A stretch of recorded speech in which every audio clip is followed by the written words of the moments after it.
మామూలుగా ఏ ప్రభుత్వానికైనా కూడా 5 బడ్జెట్లు ఉంటాయి.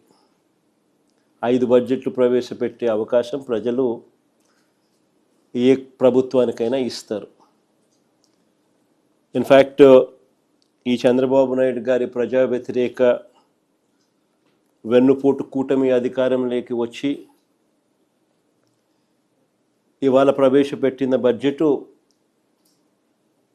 3వ బడ్జెట్.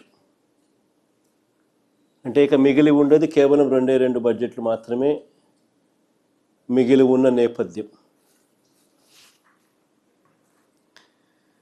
మరి ప్రవేశపెట్టిన ఈ 3 బడ్జెట్ల ద్వారా చంద్రబాబు నాయుడు గారు రాష్ట్రానికి కానీ ప్రజలకు కానీ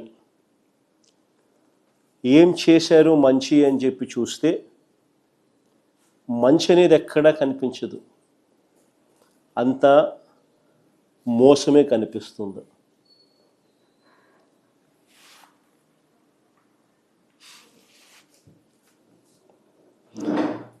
ప్రజలను వరుసగా వెన్నుపోటు పొడుస్తూ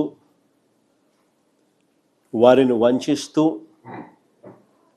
చంద్రబాబు నాయుడు గారు ప్రవేశపెట్టిన బడ్జెట్ ఈ 3వ బడ్జెట్.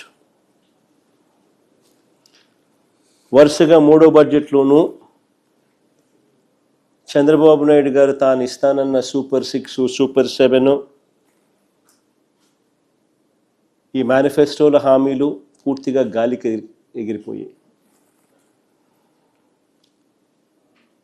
ఇతర హామీలు, ఇతర వాగ్దానాలను పూర్తిగా విస్మరించిన పరిస్థితులు.